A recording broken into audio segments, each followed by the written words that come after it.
Assalamualaikum dan hai, saya Pak An dan racun gadget kali ni saya nak share sikit lah dekat korang kan pengalaman saya guna Realme C15 ni lebih kurang hampir sebulan macam tu lah kan. Asalnya masa Realme inform dia nak hantar phone ni, saya macam agak kurang berminat sikit lah. Tapi semua tu berubah bila saya dapat tahu something ni. Kalau korang nak tahu apa dia, layan dulu racun ni.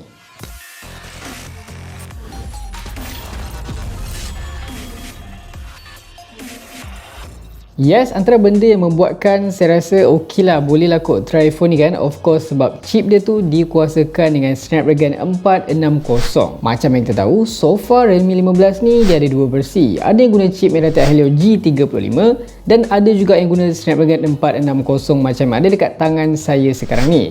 Yelah kan, based on experience saya guna phone yang pakai chip Helio G35 ni, memang kalau performance tu sangat-sangat kurang, tak memuaskan. Lagi-lagi untuk gaming memang better elakkan lah. Tapi kalau chip ni Snapdragon 460 ni, walaupun ni adalah chip kelas budget sahaja, tapi bagi saya masih ok, boleh support lah kalau korang nak main game berat macam PUBG, Call of Duty Mobile dan juga Genshin Impact. So saya pun try lah kan main PUBG dulu. So far untuk grafik quality tu just sampai balance sahaja. Tapi kalau korang lowkan grafik, korang boleh dapat smooth height 30 fps. Macam biasa kan, saya ni lebih prefer main PUBG guna frame rate tinggi berbanding quality dia tu lah. So saya cuba PUBG dalam 30 minit, saya pakai data plus brightness tu saya setkan kepada 50% dengan grafik smooth height ni lah.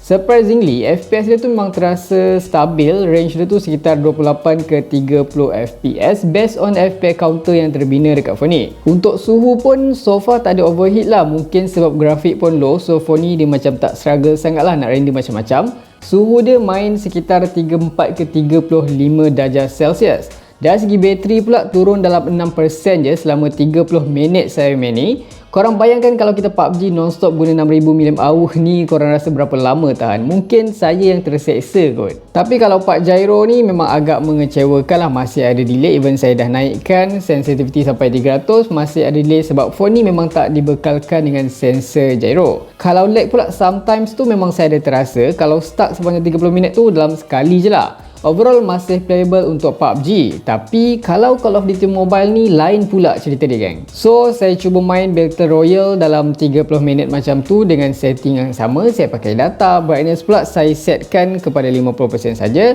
dan graphic max very high dan juga high.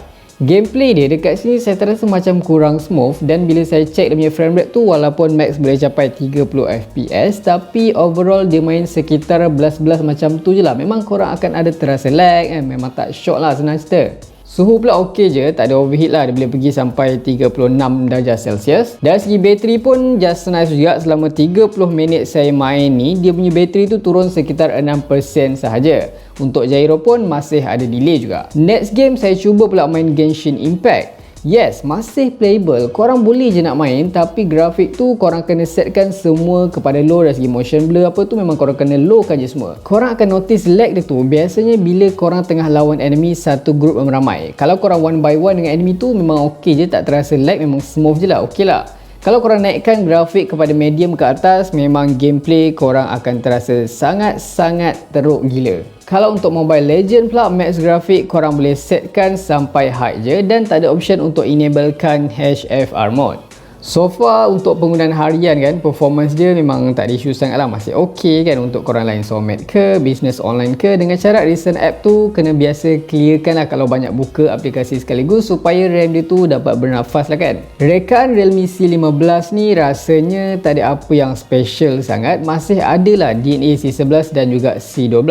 Look dia tu walaupun dia guna polikarbonat saja di bahagian belakang, tapi kalau pandang lama-lama ni tak adalah nampak murah sangat. Mungkin sebab panel belakang geometric design dengan tekstur berbeza ni buat dia lagi nampak lebih menjerlah. Tapi kalau korang pegang phone ni memang nampak memang rasa besar, terasa berat dan bulky disebabkan bateri yang dibekalkan ni memang super massive 6000 mAh. Kalau tengok dari belakang dekat sini, dia ada quad camera dengan rekaan yang fresh, nampak moden dan juga fingerprint yang berbentuk bulat. Sisi kanan just ada slot SIM yang menyokong dual SIM dan juga slot SD card. Di bahagian sisi kiri dekat sini macam biasa clean saja, just ada volume rocker, up and down dan juga power button. Di bahagian atas dekat sini kosong saja tanpa sebarang lubang ataupun butang. Kalau dekat bahagian bawah pula, dekat sini macam yang korang nampak ada single speaker, lubang mic, audio jack dan juga port pengecasan jenis micro USB.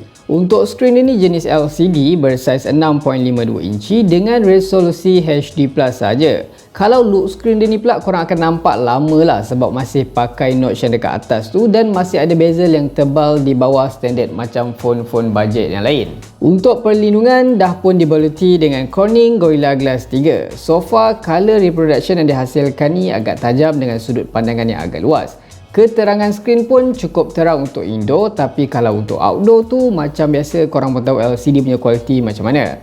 Korang juga boleh jugalah kalau korang nak control color temperature screen ni dan terbina juga mode eye comfort untuk mengurangkan cahaya biru screen supaya mata korang tak sakit bila korang pandang lama-lama skrin Realme C15 ni.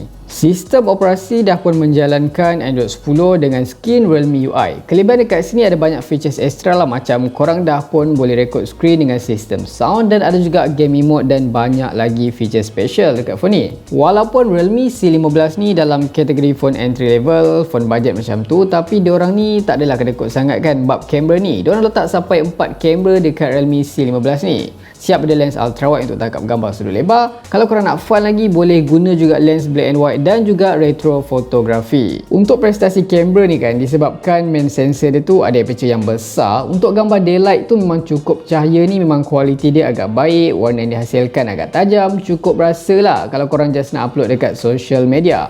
Fokus kamera dan juga proses gambar tu bagi saya memang terasa lebih cepat lah kalau kita compare dengan model yang previous ni macam C11. Kalau untuk gambar malam ni rasanya okey-okey je lah, tak adalah buruk sangat dan tak adalah cantik sangat. Ada juga mode chroma untuk korang boostkan lagi warna dia supaya nampak lebih cantik. Untuk rakaman video pula, korang boleh rakam dengan resolusi max 1080p 30fps saja.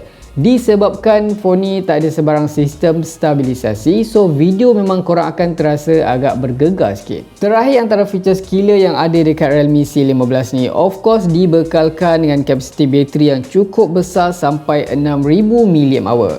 Dengan sokongan pengecasan pantas 18W yang dibekalkan dalam kotak ni, so far saya cas guna stok adapter dalam kotak tu, saya dapat hampir 3 jam untuk penuhkan phone Realme C15 ni. Ketahanan bateri phone ni memang tak boleh tipu lah, memang awesome kan. Sekali cas je dah boleh tahan sekitar hampir sehari lebih. Tapi depend jugalah dengan cara penggunaan korang tu macam mana. Disebabkan bateri dia yang cukup besar ni, dia ada juga features reverse wired charging yang berfungsi sebagai power bank. So geng, dengan harga yang ditawarkan ni bermula RM599 ni, korang rasa berbaloi kita nak beli Realme C15 ni? Kalau korang suka video ni, jangan lupa tinggalkan like, share, komen dan subscribe.